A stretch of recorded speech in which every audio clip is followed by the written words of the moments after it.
Hey, what's up, everyone? Christopher Walker here, back again with a Thermo podcast with my co-host, Miracle Morning Jayton. How's it going? Pretty good. That was my last second attempt at a nickname when I was looking at Miracle Morning and Jayton at the same time. So, yeah, today we're going to be discussing a really interesting topic, serotonin. Serotonin is something that a lot of people believe that you need more of, right? It's called the happy hormone or the happy chemical.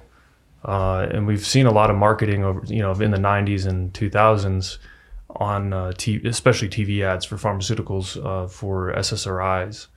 And the history of antidepressant pharmaceuticals is really crazy in terms of like the connection over the last 100 years of like the development of certain drugs, the banning of other drugs, the kind of interesting coincidences that occurred all seem to be somewhat related.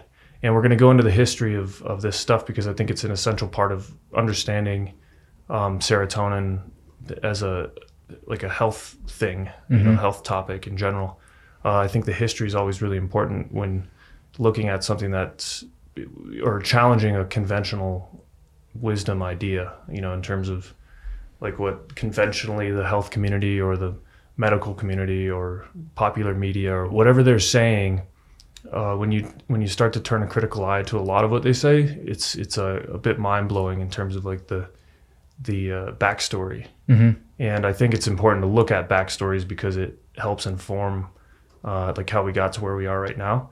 And then when you layer the backstory on top of like what the actual biochemistry really is, in terms of like looking at something like serotonin, then it gets really interesting as well, and very enlightening in terms of like how you should think about these sort of things. So I don't even know where to start. There's a lot going on with this one. Let's just look at like serotonin itself, like what it is. Serotonin is a neurotransmitter. Mm-hmm. 90% of it is produced in the gut. Most of it's actually produced by the gram-negative bacteria, lipopolysaccharide, that I'm aware of. And I've seen direct correlations between endotoxin, or LPS, and peripheral tissue serotonin, which is linked to like insulin resistance, diabetes, obesity, anxiety, and a lot of those different things. Yeah, there's it's interesting that you mentioned that, like with the tissue, peripheral tissue and organs contain naturally, like for example, the liver and the lungs, they contain serotonin killing enzymes, like certain enzymes that are specifically meant to basically destroy the serotonin before it can get, and take action on those organs and tissue, which isn't, it's something to note in terms of like the discussion we're about to have, because that can be pretty much dysregulated if the glucose metabolism is out of whack, essentially. In order for that enzyme to work, for example, in the lungs, carbon dioxide has to be present for it to actually take action on destroying the serotonin. So you start to see, like, as this big puzzle kind of the pieces fit together, you start to see really how important it is to positively reinforce the proper metabolism inside your body, the proper energy metabolism, because of certain cofactors, really, the things that have to be present in certain areas to actually like keep a good balance and proper regulation of certain innate processes that our body needs to do and is designed to do. Because when the feedback loop is like out of whack, essentially, for example, there's not enough CO2 present in the lungs to activate this certain enzyme, then the serotonin is naturally going to be created in excess because of like kind of the things that brought the body to producing less CO2 in the first place also tend to produce more serotonin. So there'll be more serotonin active and present, circulating, and therefore as it approaches and gets into the lungs, there's less activation of this serotonin killing enzyme or destroying enzyme or whatever. Within the circulatory system, CO2 kind of is the antagonistic part to serotonin that allows for vasodilation to occur in a lot of cases. Because serotonin's a vasoconstrictor. It's that's actually how they first discovered it. They, I think it was in 1935. Yeah, 1935. A Italian scientist found it in he basically took it from the enterochromaffin cells in the stomach line or intestinal lining, and those cells are responsible for helping with the constriction of the stomach lining. So serotonin plays an important role in the body. You just don't want too much of it. Definitely. You need to like regulate it. He called it enteramine because it's a monoamine. So he called it enteramine. Like 13 years later, some other doctors at Cleveland Clinic discovered they found a similar thing. I think it was in the lungs or somewhere else, somewhere important like that. They found this amine also, where they were like, wow, this thing is like doing a lot of work on vasoconstriction essentially. And they called it serotonin because it was in the blood serum. Actually, that was where they found it, because that was how they named it. So serum, serotonin, because it was regulating the kind of the tone of the arteries. Okay. So that's where the etymology comes from, I guess. That's why it's called serotonin. And it took them till even later. I think it was in the 50s. Yeah, early 50s, I think, before they even realized those were the same molecule, like the same compounds. And then I guess the name serotonin won, beat enteramine. Yeah. Yeah. Interesting.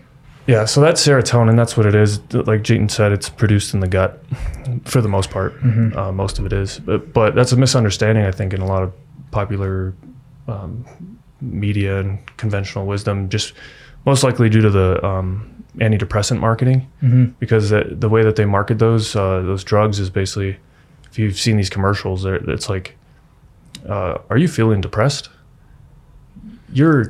Depression is caused by a chemical imbalance in your brain, and you can reverse it by taking more or by increasing more of your happy hormone serotonin.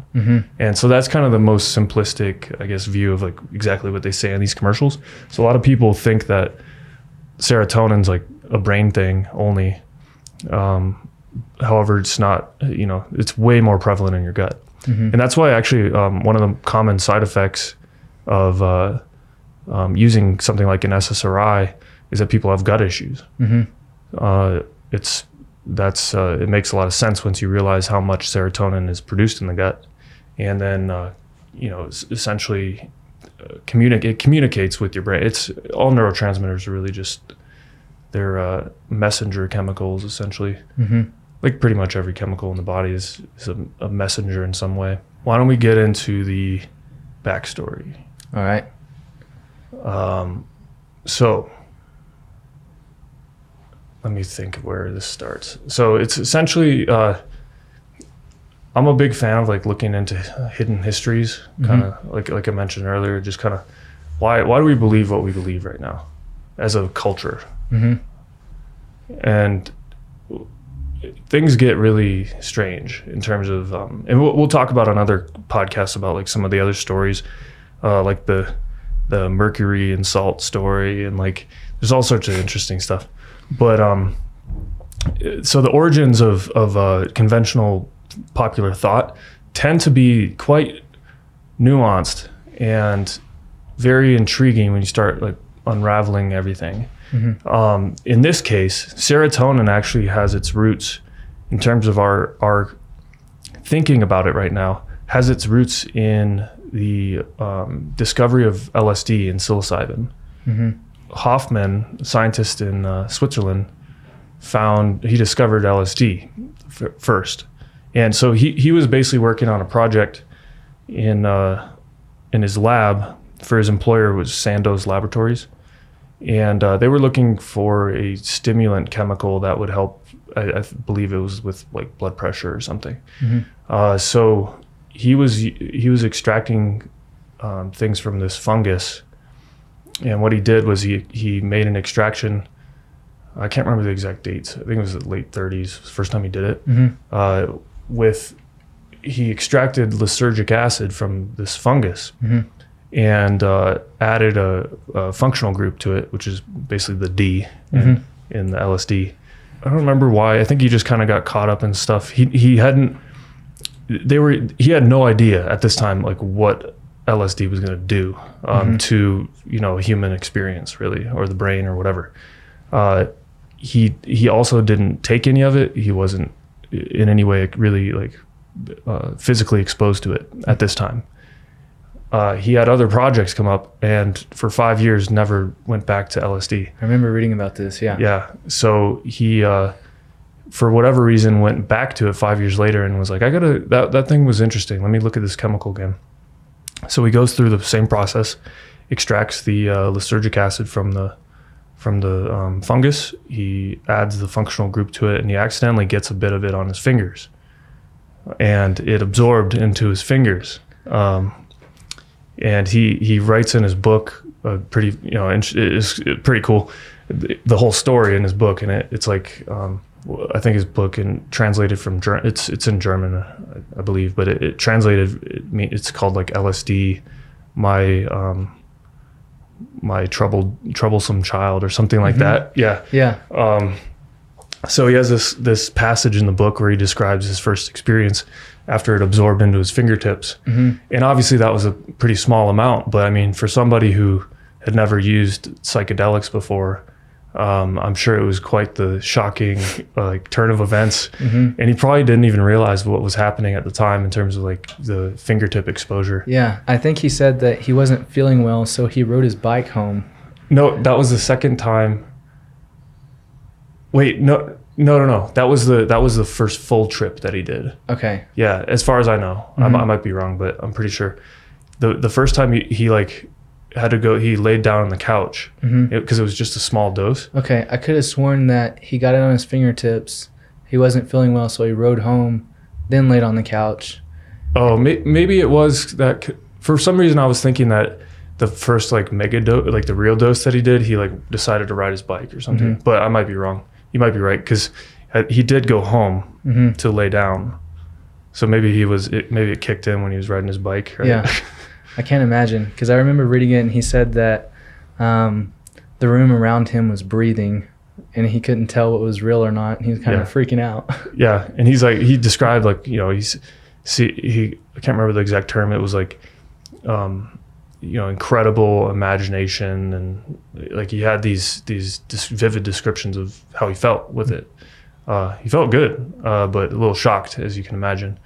And you saw like kaleidoscopes of colors and all this stuff that really, if you've tried LSD, like you know exactly what he's talking about. He has this experience, and then 3 days later, he decides to take a full dose, and it's kind of the rest is history.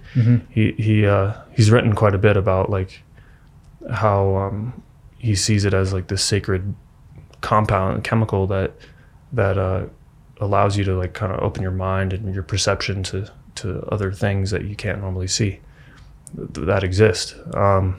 He also happened to be the guy who first extracted psilocybin from magic mushrooms. So this guy was, made a big dent, one dude. He was named in 2007 by the Daily Telegraph in the UK of the #1 living genius alive at that time. So pretty important dude. His work made some ripples, as we will discuss. They basically, so his employer, I'm sure, was stoked about this whole thing. Like Sandoz Labs, they're like, holy crap! All right, let's start selling this stuff. So they actually were using it in Europe for years when it was first released to treat primarily schizophrenia and alcoholism, from what I understand. But they were also coupling it with like psychotherapy type, Freudian techniques, and using it to help people with like therapeutic things for psychological issues. And apparently it works very well. And now there's a lot of current psychedelic research being actually like pushed through federal programs, especially for people like PTSD patients and that sort of thing. And it's really helping a lot of people with that. But anyway, so they originally had started using it for similar purposes, though. Then in the 1950s was when all the craziness started to happen, right? So apparently, and this was released in obviously this was confidential, top secret or whatever, when it was happening. But in 1975, Gerald Ford got, pretty pissed at the CIA because apparently they were doing some illegal stuff. And he opened an entire investigation into the CIA and illegal activities. And one of the elements that got declassified from that whole thing was their activity in the 50s with LSD. Mm-hmm. So apparently they bought the entire world supply of LSD from Sandoz Laboratories. Mm-hmm. And they basically secretly started using it in the US for experimenting. Mm-hmm. And from what I understand, their initial intention was and LSD was not the only drug they were using for these things. They were using like DMT, psilocybin, cocaine, anything. But they were running these experiments with mostly unknowing patients or subjects of the experiments. From what I've read, like the very few people knew what they were doing, and it was all like completely covert, which is pretty messed up. But they started off with the intention of figuring out, they wanted to understand ways of extracting information from interrogations, really. Mm-hmm. Because I'll bet, I'm assuming I've never interrogated a spy, but it's probably not very easy to get information out of a spy, right? Mm-hmm. When you catch them. From my understanding, they also wanted to use it for mind control to create super soldiers at one point. Well, that's kind of where it went. Yeah. So that was, from what I understand, it was it started off with interrogation stuff, and they're like, wow, this is powerful stuff. So they started to do a lot of experiments with different types of people. Mm-hmm. And it turned into this mind control type of orientation, where they found a quote where I think it was like the chief chemist or something of the CIA at the time, was very bullish on this stuff, and their intention was to see if they could wipe someone's mind clean so that they could reprogram it. Interesting. And they eventually learned that LSD is not the best way to do that, because if anyone who's taken LSD or psilocybin knows, it does pretty much the opposite of that. It kind of opens you up. Though I could see it leaving people very susceptible to stress, essentially, because if it's used in the right way in a stress-free environment, it's very rejuvenative, and it opens up the perception of your mind. But I'd imagine in a stressful scenario, especially if you didn't know what was happening, then it could quite have a pretty bad effect. Mm-hmm. So they were using it on mental hospital patients. They were using it on sex workers. They were using it on military personnel, CIA employees, all sorts of people, including the general public. And there are a lot of stories out there about this now. That there's one story about a guy in San Francisco that was unknowingly dosed, ended up really freaking out, held up a whole bar. He was drinking, and someone slipped the LSD into his drink at a bar in San Francisco, and he was a U.S. Marshal, I think, and so he had a gun, and so he held up this whole bar at gunpoint, and he didn't. Apparently, the story was he didn't realize what was happening until 1999 when he was told that he was dosed with LSD through this operation. 40 years later. Yeah, it was wild. Which that would suck. He probably thought he was going crazy, he probably thought he had a mental breakdown or something. But anyway, so they were doing all this shady stuff, and eventually they apparently abandoned the LSD experimentation. Mm-hmm. Then and that was apparently in 1962. In 1975, like I mentioned, it kind of all came out that this was happening. Mm-hmm. And so here's where serotonin plays into this whole thing, because there's some kind of sequence of events that all happen at the same time in the 50s that are curious. So LSD and psilocybin are anti-serotonergic. So they're serotonin antagonists, essentially. The thing, basically in the 50s, so like I mentioned, they discovered in the early 50s, like 1951, 52, really that this enteramine and serotonin was this type of chemical. And in 1952 as well, the first monoamine oxidase inhibitor, the first generation of these drugs hit the market. Basically the same year, the year after they really were figuring out what was going on. But they had kind of known what enteramine was, and they've been doing monoamine research in that previous 10 years leading up to that. But at basically the same time, these monoamine oxidase inhibitors were released and marketed as antidepressants and tranquilizers, really.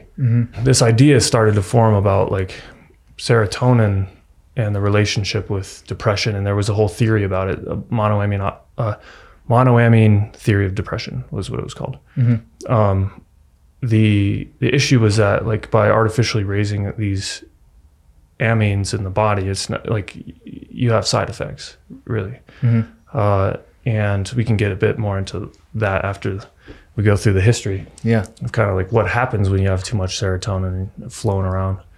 But timing wise, it was very curious that these were released at the same time. The LSD experiments apparently ceased in the early 60s. And by that point,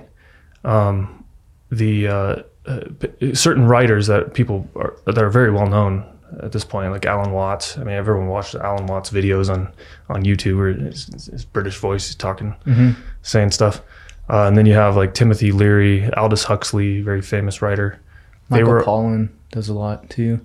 Well, now, yeah. But back then in the 60s, these were the dudes. Oh yeah. Like they were writing about LSD. And they were very publicly advocating for the use of LSD in safe environment with someone who's experienced, and to help you like open up your perception and your mental health, really.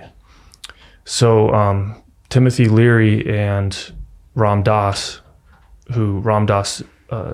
that's not his first name, he changed his name.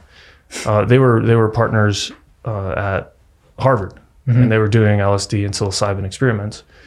And they got very publicly fired in 1963, which also happened to be the year that the patents on LSD expired, which is also interesting because that's the year right after, or it was less than a year after the CIA purportedly stopped doing these experiments. So all the timing is really interesting. But so they get fired from Harvard, and the 60s counterculture movement was already kind of kicking off. As far as I understand, I wasn't alive in the 60s, but that event of them getting fired from Harvard was a big deal. And it poured some fuel on the fire in terms of like the counterculture movement in the US, with all the hippies and open mind and LSD and all that. So and keep in mind, like, LSD wasn't illegal at this time. So Timothy Leary has like crazy life. This guy, like he became basically the figurehead of that whole movement. And he was arrested 36 times in his life. The dude's a genius, like super smart guy, but he was seen as a huge threat from the federal government because of his influence over this movement. And he, like, if you read some of the stories of his arrests, are kind of ridiculous. Like it'd be like marijuana possession or whatever, and he would say that they were like planting it on him and so forth. And then once he went to jail one time and realized that on his intake examination, the form that he filled out when he got to the prison, where I guess they basically use that to figure out what jobs that inmate's going to have to do, right?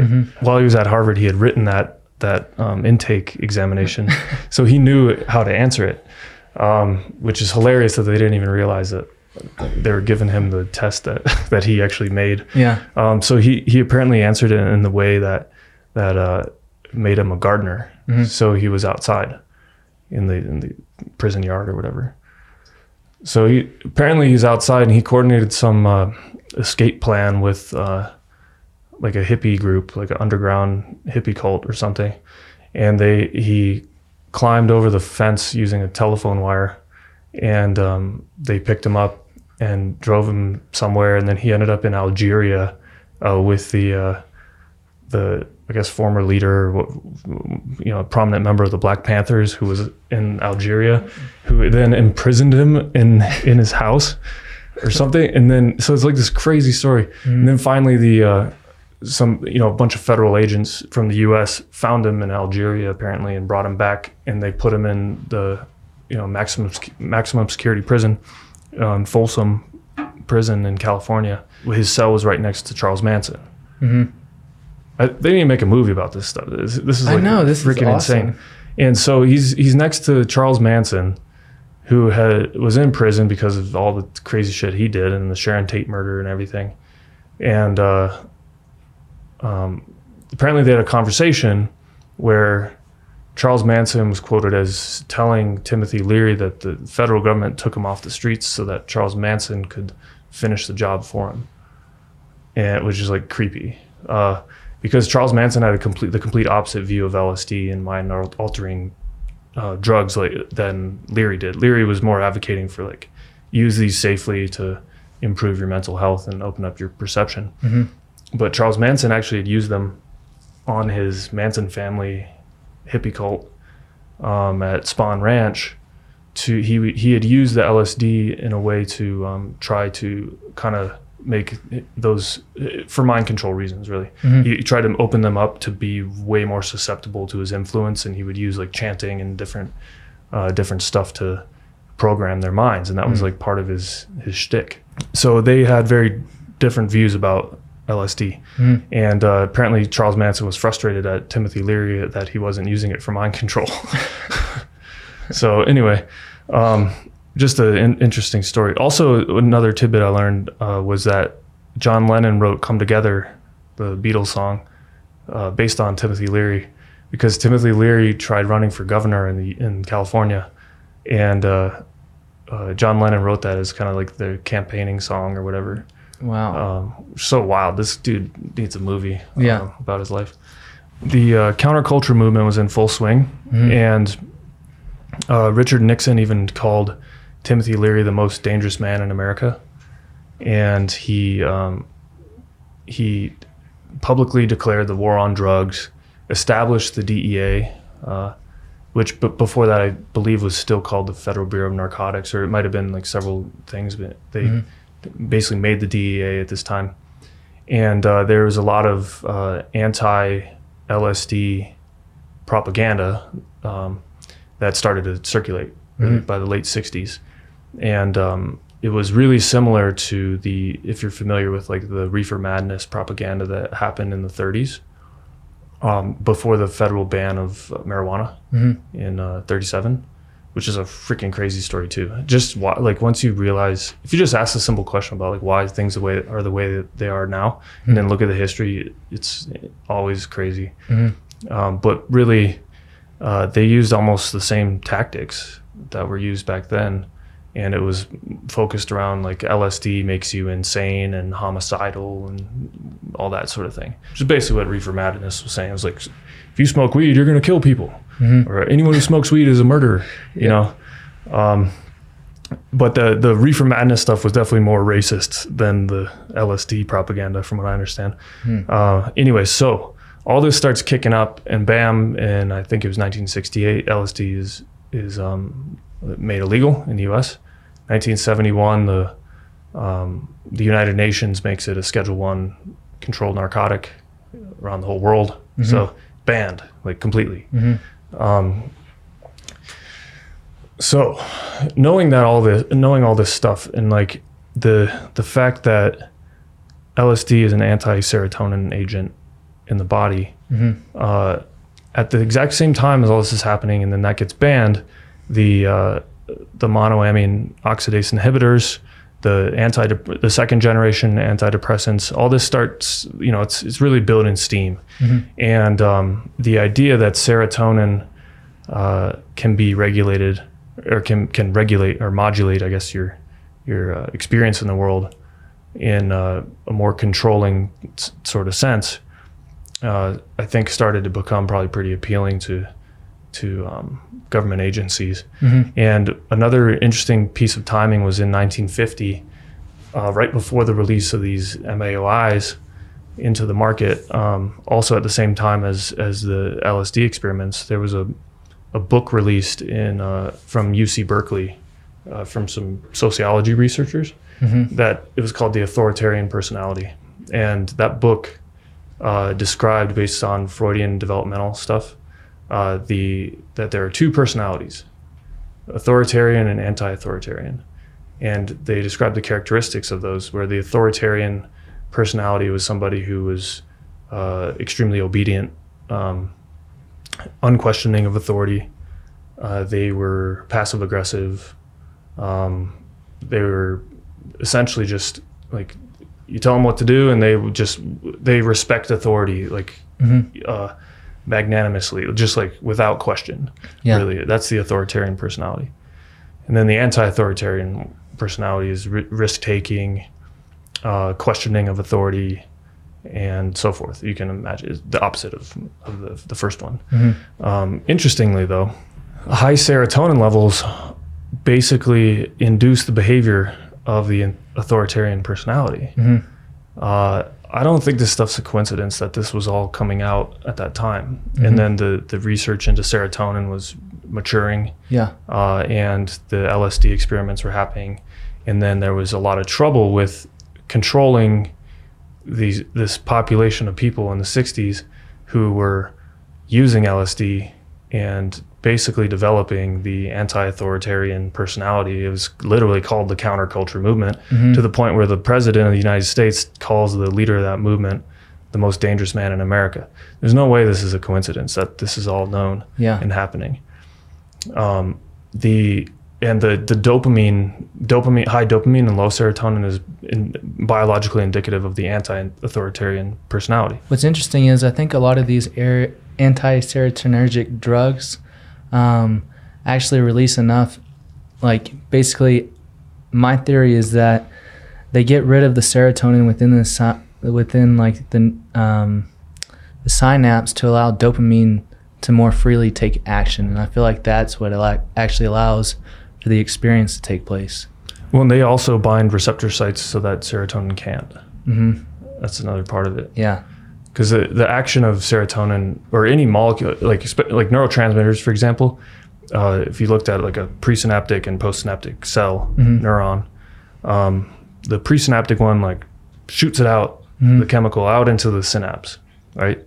It can only go in and act on the postsynaptic cell through receptor sites. Right. So that's kind of how SSRIs are meant to act, in that because anything that gets unused or unbound in a normal functioning cellular scenario is reuptaken back into the presynaptic cell. So it doesn't hang out in the synapse very long. The SSRIs block the reuptake, so they leave it out there in the hope that it can bind to more receptor sites. So a lot of these anti-serotonergic drugs end up binding to the same receptor sites, so they don't allow the serotonin to bind to it. That's how they kind of work against it. They also downregulate the amount of enzymes that break down the serotonin within the synaptic cleft too, don't they? No, I'm not sure. I don't know. I think so. The molecule themselves is very similar to serotonin too, isn't it? Yeah, it is, structurally, which is interesting because they act against it. So anyway, all these things are happening, and the government definitely embraced the idea of serotonin increasing drugs in the body, because ultimately, we were talking about this morning, we can bring it up. It was like the idea of learned helplessness is really freaking scary. The power that it has over the human experience. But it makes a lot of sense if you think about the authoritarian and anti-authoritarian personalities, that manipulating serotonin in order to induce this sort of, maybe not to the extreme that you see in some studies, but like on the spectrum of learned helplessness, to kind of induce that in a population, right? Because if your whole goal is to like control a population, then you need to figure out ways to do that. That's kind of how I see like the government kind of looking down on out at the world, you know. It's the chief purpose of a lot of people in government to like be able to control the population. It sounds bad, but I mean, I think that's just part of like the give and take between a large group of people, a mass, and the governing body of that mass. Like, it's called a government. Governing, you know, they're supposed to control them in some way, right? So what started happening was like the SSRIs basically made their move into the market in 1990, I believe. And you started to really see the effect of this learned helplessness due to excess serotonin. So in the first 10 years, the Boston Globe wrote an article in 2000 about, in that first 10 years of SSRIs, namely Prozac, 50,000 people that had used Prozac committed suicide. And if you look back a few years before Prozac was brought to the US by Lilly was trying to get it approved in Germany for use, for sale in Germany. But the German Food and Drug Administration didn't approve it at that time because they were freaked out by all the trials, the human trials that were submitted, where like suicide rates and attempts had a 5-fold increase in the people that were using the Prozac. Damn. So the drug company knew this stuff, and which is so wild about these guys. Like, they know this stuff before they even submit for sale, like to be able to distribute these drugs. They're already doing human clinical trials showing suicide rates increasing. Like, I don't understand like how someone could sleep at night if they were selling that stuff. But anyway, so these drugs started to become really popular, and I remember all the ads when I was a kid on TV about like the one I described earlier, kind of that same line, like your depression is caused by a chemical imbalance. That's one term they say in the brain, and you need more of this happy hormone or happy chemical serotonin. So it's this overly simplified thing that was just pounded on TV like all the time. You see these things, and they had like there was one where there was like an egg going around and there was like a rain cloud over the egg, and there's kind of these there's a lot of these ads that were just all over TV, and a lot of times, especially as a generation like our generation, when you're a kid, you see these ads, you're like, oh, whatever, I don't, it's a little egg, he's got a cloud, it's a sad egg, I just want to watch my cartoon, I don't care. But it's kind of like going in your head, these words over, so a lot of people nowadays, because of all these efforts, believe that serotonin, you need more serotonin. That's really how we got to this point. Sadly, it's not true. And a lot of people are still being misled about that whole thing. Yeah. I think another interesting correlation is how that lines up with the massive push of polyunsaturated fats into the American diet too. Yeah, that if they coordinated this whole, if some like, who's this evil genius who did this whole thing? Like, it's freaking insane. Because the PUFAs and the inflammatory response that's caused by the PUFAs, the fatty acids actually facilitate the conversion of tryptophan into serotonin. And it also increases the conversion of prostaglandins, or it increases prostaglandin synthesis to allow for estrogen to be promoted in the peripheral tissues, which is correlated with high cortisol levels and high serotonin peripheral levels too. And it has a direct suppression effect on the thyroid, and the low metabolic rate is it's correlated with a decreased experience, like you're kind of just numbed out because of that. Yeah, and it's a key factor in the learned helplessness scenarios. Basically, they what do they say? It was a learned helplessness is characterized by and can be induced by serotonin injections. So they will inject these really effed up experiments, but they would inject rats or rodents with serotonin and then do like water maze tests. And the normal rats without the serotonin, the control rats, would swim for hours and hours and like they try to survive, really. Yeah, even days at a time. Yeah, I think they'll do whatever they can to survive Mm-hmm. because they're normal. Mm-hmm. And the serotonin injection rats would give up within minutes and drown themselves. Like they would just drown. Because they didn't see any other way. Yeah, which is really a good demonstration of what learned helplessness is. And when you understand that in these experimental settings, it makes a lot of sense that in that suicide rates and the risk of increased risk of suicide in people that are using these SSRIs, that it's very logical. It makes sense. Mm-hmm. Because suicide is ultimately the expression of that hopelessness that comes with and is characteristic of learned helplessness as a term. What researchers think is what the serotonin is doing to cause this sort of like hopeless, massively stressed to the point of like not being able to control psychological or physical stress. They think it's large, rapid production of lactic acid. So like in, say, a swimming rodent, if it's producing a huge amount of lactic acid, then the stress is just immediate on the system.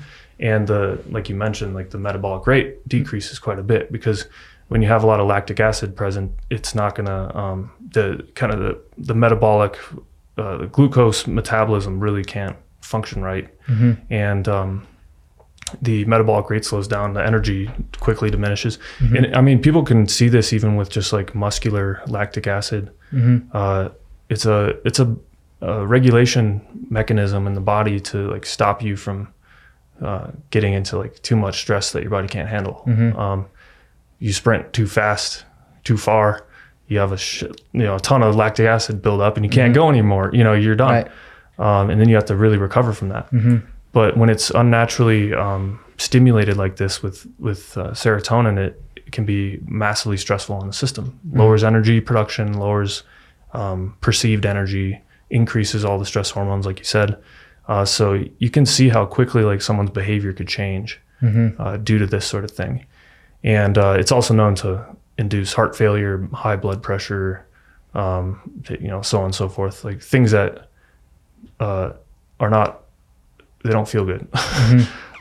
They would cause more stress, kind of the stress feedback loop would increase. You get stressed out.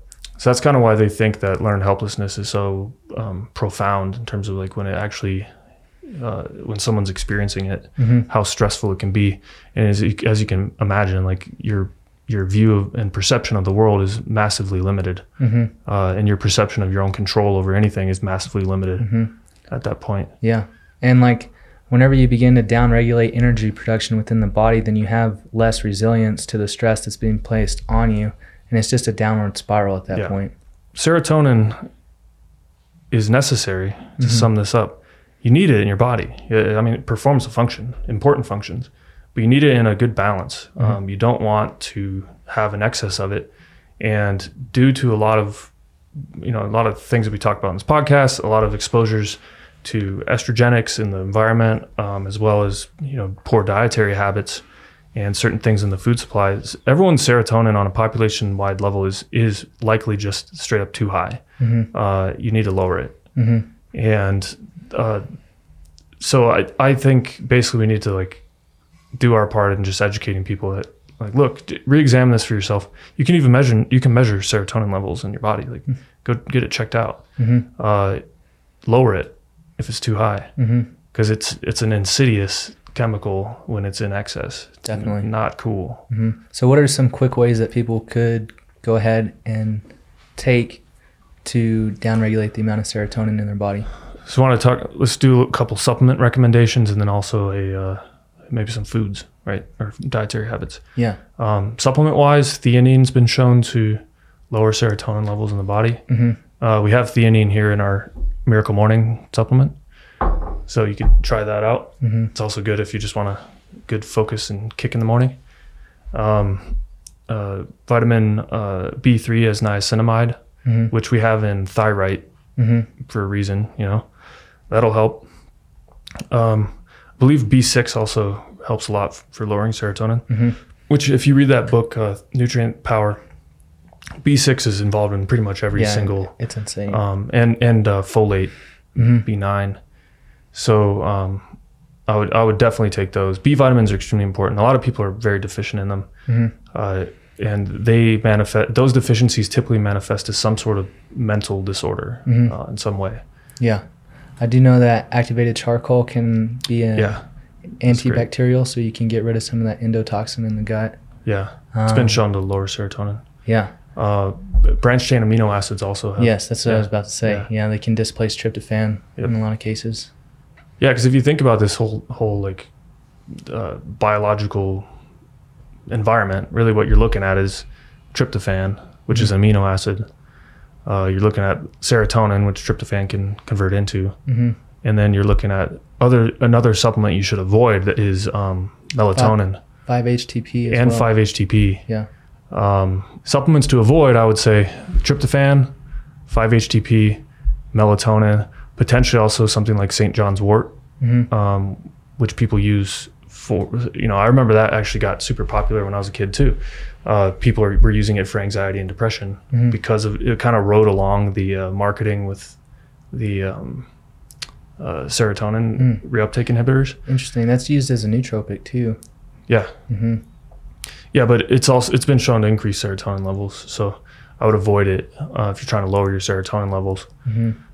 In terms of, also just providing a more favorable amino acid balance really in the body from things that aren't muscle meats, because we typically tend to eat a lot of muscle meats in our culturally, normal diets, like chicken breasts and ground beef or whatever. So, which ruminants typically don't have very much tryptophan in them. Or not nearly as high. Yeah. As poultry. Poultry has a higher amount. So I wouldn't eat as much poultry, but also I've seen that like only about 10% of dietary tryptophan is actually converted into anything in the body, into serotonin. So it's not like unless you're just only eating chicken all the time. Like I wouldn't really worry about that. Interesting tidbit is that so one of the reasons that turkey makes you tired after you eat it, like after a big Thanksgiving meal, is because of the tryptophan content in the turkey increases serotonin. And it's interesting because a lot of these animals that go into hibernation, their serotonin levels shoot up, their metabolic rate goes down, and the reason that it goes down is because if it stayed high, they'd burn through all of their energy stores very quickly and starve to death during their hibernated state. Yeah, the hibernation studies are really cool on animal hibernation and tryptophan, serotonin, everything. And like the theories about how stress plays a role in their hibernation because they stop being able to find food. That's why they start hoarding food so early, like in the summer. And they'll be hoarding all this food, and their stress starts to increase through the fall and the winter as it gets colder and there's less food available. So the stress hormones are super, super high. And I wonder, that's probably a chicken and egg thing. Like, how did that even start happening? Like, maybe it's just certain species almost had to do that cyclically. Yeah. And I don't know, it's very fascinating because bears will come out of hibernation as full-blown type 2 diabetics, and then they just eat a shitload of honey to pull themselves out of that diabetic state. And that's the exact opposite of what most people think is going on. So it's kind of interesting. Yeah, they would say the sugar is going to cause diabetes. They're just like, no, they're diabetic not from sugar, but because they haven't been eating any sugar, and they've been in a high serotonin state, essentially, in high stress hormone state, which has induced this sleep, this like coma sleep, that they do. So to get out of it, they have to eat sugar. Very counterintuitive, but to the average thinker, right, or conventional thought, but really it does make a lot of sense. In terms of foods, though, I would also say, like we mentioned earlier, avoiding PUFA. That's going to convert more tryptophan into serotonin in the body. I would say any kind of phytoestrogen, typically like soy. I would say good endotoxin fighting foods, like a good raw carrot every single day, some raw cooked bamboo shoots, some well-cooked mushrooms, things like that. It's going to be very beneficial. Yeah, for the most part, just sticking straight up to Thermo diet guidelines will help you out. Yeah. Just eliminate the PUFA. If you're super high in serotonin, in terms of fruits, you probably want to avoid eating a lot of bananas and pineapple. That'd be the one thing. Kiwi as well. Okay, kiwi. Yeah. So those three, if you're really high. If you're not high in serotonin, I wouldn't really worry about it. Plus, unless you're doing something crazy, like some of these people eat like 30 bananas a day or whatever they do. I wouldn't do that. That's kind of dumb. But, just be cognizant that those three fruits tend to elicit a serotonergic reaction in high quantities. So, eating a banana is not going to do anything to you, but if you're already like super sensitive to having high serotonin and you are working to lower it, you don't need to eat those fruits. Choose other ones. And then I would also like focus on things like bone broth, getting collagen, getting a more favorable amino acid profile, because that'll help kind of balance out stuff. Like collagen has basically no tryptophan in it. It's very high in protective amino acids that are going to help to positively influence your protective hormones in the body. And recovery, good sleep, all that sort of thing. Yeah, I would say if you're under 25, then I wouldn't go over a third of your protein intake coming solely from collagen and gelatin, though, because you do need that complete amino acid profile in order to allow for tissue creation and things like that whenever you're still... So still eat food. Yeah. But get some grass-fed beef or something. Yeah, definitely. But yeah, so hopefully this was an interesting episode. I thought it was a really interesting story in terms of like kind of digging through the history of this whole all these shenanigans. But hopefully we gave you guys some helpful stuff to think about. If you're feeling some of these symptoms of high serotonin, then definitely like recommend checking out what your levels are and actively working. You could just like do simple things like take a few of these supplements we mentioned. Change your diet to be just Thermo, and you'll basically get rid of a lot of these issues on your own. Kind of like the dude in the story of the essential fatty acid hypothesis lab, George Burr's lab. His research assistant, they were trying to prove that you needed these PUFAs to survive, and then they somehow perpetuated the myth that you do, even though all their results said the opposite. So they were feeding animals a completely PUFA deficient diet, like no PUFA at all. And the animals were respirating like crazy, like high metabolism, very healthy. But they thought that the respiration was a bad thing. The researchers did. But anyway, the research assistant in the lab did it on himself for 6 months and got rid of his migraines, lowered his blood pressure, lost a ton of weight, increased his metabolic rate by over 15%. Felt great. The migraine thing is cool, good, insight, because migraines are caused by serotonergic activity because the serotonin excess constricts the blood flow to the brain from the spinal cord. And so blood is not flowing in or out, or it's in a lower rate, and it starts to swell on the surface of the brain, it's a pressure issue, which causes a migraine or a cluster headache. He got rid of that just by not eating PUFA. So if you just think about like the simple high leverage things that you can do, just eating Thermo's designed to like help all this stuff. Yeah, definitely. That reminds me of another really big thing is making sure that you're getting enough light, because darkness actually promotes serotonin synthesis, melatonin synthesis, cortisol production, things like that. So making sure that you get plenty of sunlight, plenty of red light, things like that. Yep. So hope you like this. If you like this podcast, leave us a good review on wherever you're listening to it. Share it with your friends. Share it with somebody who needs to know this information. And we will see you on the next show. Have a good one.